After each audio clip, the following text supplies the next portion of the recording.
Dans la douceur d'un après-midi de printemps, sur le volcan, des cimes arrondies surplombent des cratères. La somnolence d'un dragon au pelage de jade que fait frémir la brise marine n'est trahie que par des fumerolles aux effluves musqués montant de son sang bouillonnant sous les écailles d'andésite.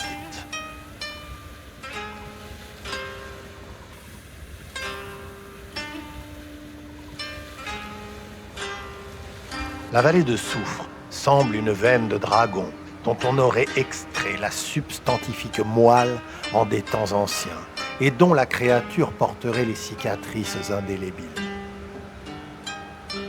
Quelques chaos, parfois, viennent soulever la terre, rappelant aux hommes leurs conditions éphémères.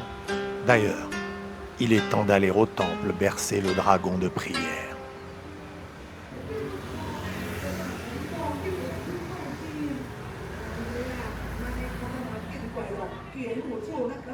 Le temple Jifu est en fête.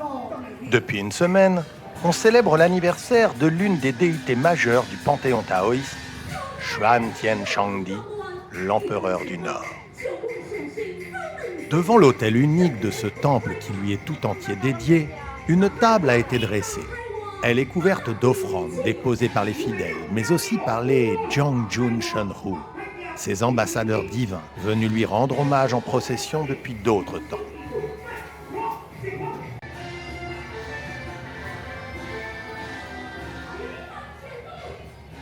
Des représentations de théâtre musical traditionnel chinois, le Qi-Ku, se succèdent sur une scène installée à même la rue et auquel tout le monde peut assister, quelle que soit l'heure.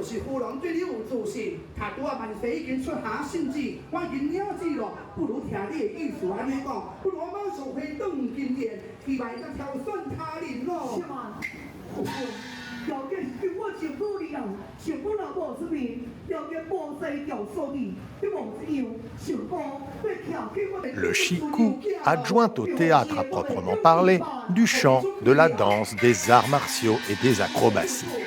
On y joue des pièces sur la mythologie et la religion, les grandes épopées historiques et les intrigues de cour, des chroniques sociales et des drames romantiques, mais aussi des farces comiques et des contes fantastiques.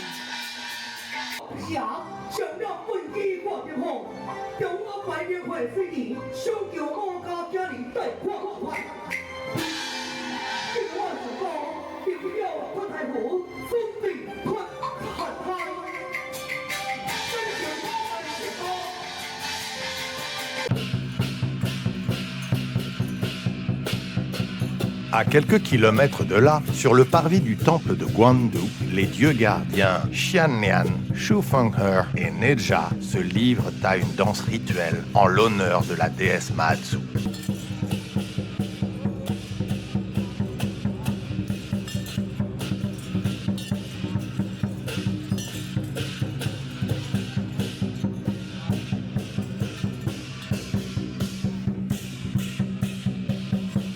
Pendant ce temps, au bord du fleuve Tamshui, on déambule et on chante dans la douceur de la fin d'après-midi.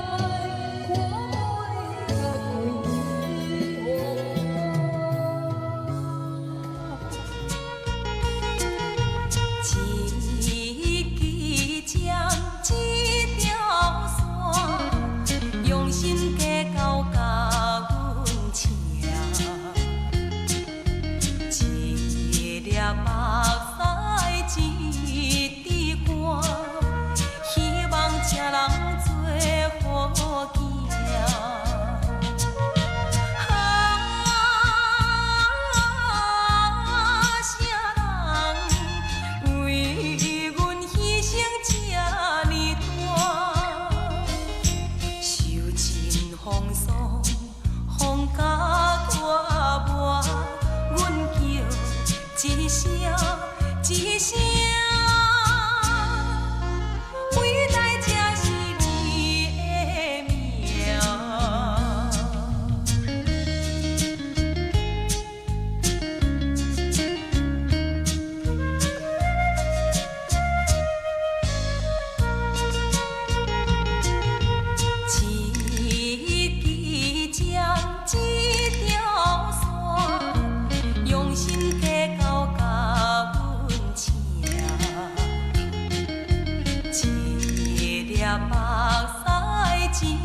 声，一声，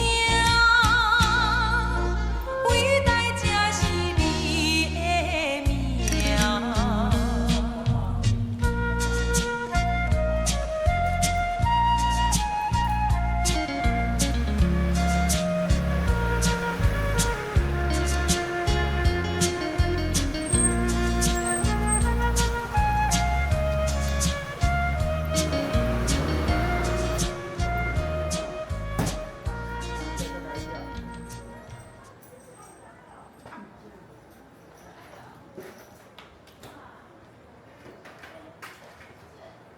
Les temples Longshan ont cette particularité qu'ils sont l'illustration parfaite du syncrétisme de la tradition du Tao et du bouddhisme Chan, branche chinoise de la tradition Mahayana, le grand véhicule. Au motif de la tradition taoïste, la place importante donnée aux bodhisattvas bouddhistes est notable. Ces derniers sont des hommes ayant atteint ou aspirant à atteindre l'état de bodhi, l'éveil ou l'illumination, et de devenir Bouddha à leur tour. Le terme se réfère spécifiquement à celui qui renonce ou retarde le nirvana afin de guider les hommes vers le bodhi.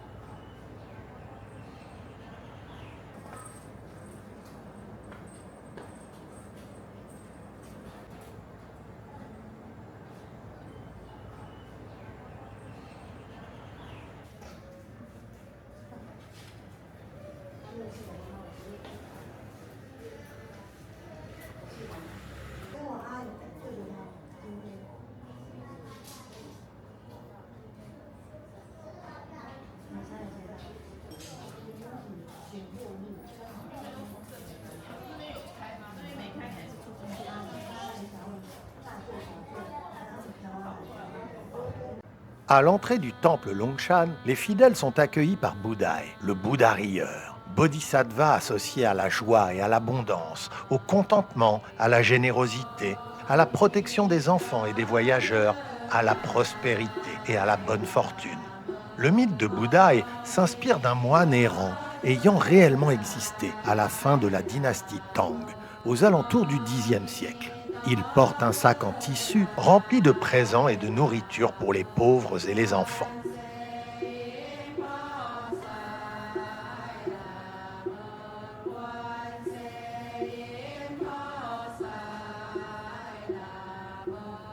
Voici Wenshupusa ou Manjushri, tenant l'épée de la sagesse, servant à trancher l'ignorance et l'illusion, et un lotus dans l'autre main, symbolisant la sagesse transcendante. Il chevauche un lion, représentant la puissance et l'intrépidité de la sagesse.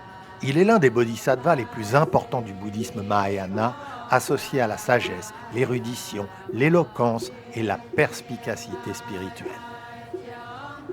Autre bodhisattva de premier plan, Pushyan-Pusa ou Samantabhadra, est représenté les paumes jointes, dans une posture de dévotion paisible, chevauchant un éléphant blanc, symbole de force, de patience et de pratique spirituelle constante. Pushyan-Pusa symbolise la pratique, la vertu, la loyauté et l'application concrète des enseignements bouddhistes.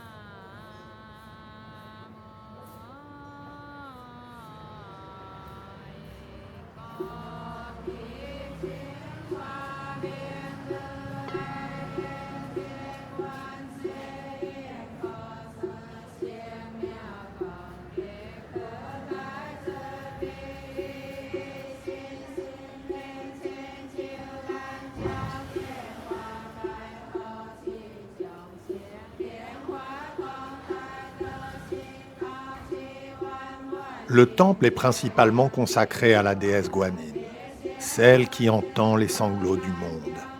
Elle est aussi bodhisattva. Guanyin incarne la compassion, répondant à la souffrance où qu'elle se manifeste.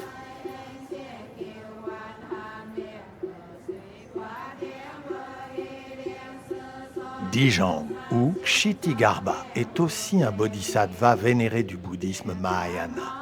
Connu pour son vœu solennel de libérer tous les êtres de la souffrance avant d'atteindre lui-même l'éveil. Il incarne une compassion infinie pour les défunts et les êtres en proie au tourment.